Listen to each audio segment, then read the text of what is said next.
Toilet cleaner হিসেবে কাজ করার থেকে শুরু করে ডিশ ওয়াশার, অর্থাৎ বিভিন্ন হোটেল বা রেস্টুরেন্টে আপনি কোনো কাজ পাচ্ছেন না, আপনি কোনো রকম কথা বলে দৈনিক 100 টাকা বা 150 টাকা রোজে আপনি ঢুকে গেলেন, এরকম ডিশ ওয়াশিং বা ওয়েটারের জব তারপরে অনেকটা মানে উন্নত মানের জব ধরা হয় এখন।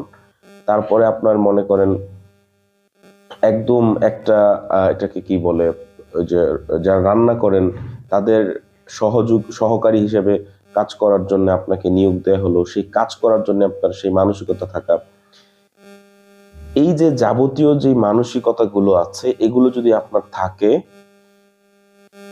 তাহলে আপনি বিয়েটা করতে পারেন, ঠিক আছে।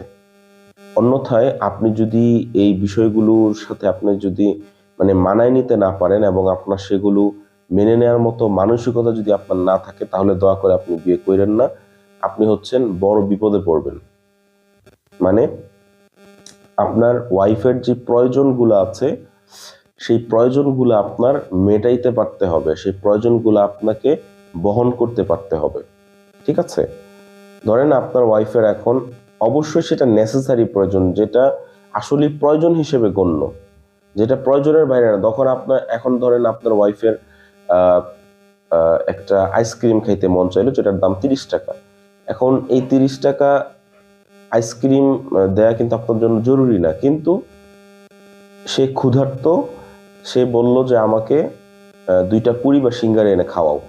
এটা কিন্তু আপনার জন্য জরুরি, কারণ তার ক্ষুধার যেই তার ক্ষুধা লাগাটা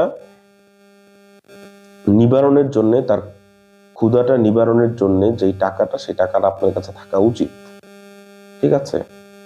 আমি কথা অনেক সহজ করে বলছি, অন্যান্য অনেক মানুষ আর অনেক কঠিন করে বলে, কারণ বরাবরই আমি বিয়ের পক্ষে একজন মানুষ, এবং বিয়েকে যতটা সহজ করা সম্ভব। আমার মোবাইল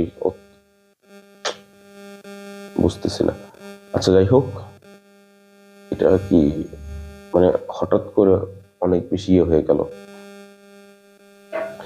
আমি বরাবরই একজন বিয়ের পক্ষের মানুষ, তো বিয়েকে যতটা সহজ করা যায় আসলে আমি সেটার পক্ষে, কিন্তু তারপরে ওটার পিছনে যে একটা বাস্তবতা আছে, সেই বাস্তবতাটাই আপনার সামনে বলছি। যে আপনার যদি এক কথায় আপনার যদি টাকা না থাকে, মিনিমাম অতটুকু টাকা, যেই টাকাটা হলে আপনি একজন মেয়ের ভরণ পোষণ করতে পারবেন। এখন এখানে আবার অনেক কিন্তু থাকে, যেমন সেই মেয়ে কোন ফ্যামিলির, তার বাপ মা তাকে কিভাবে লালন পালন করেছে, এবং তার পার মান্থ তার কস্ট কেমন ছিল। এখন দেখা গেছে একজন মেয়ে 3 বেলা গোস্ত খেয়ে বড় হয়েছে,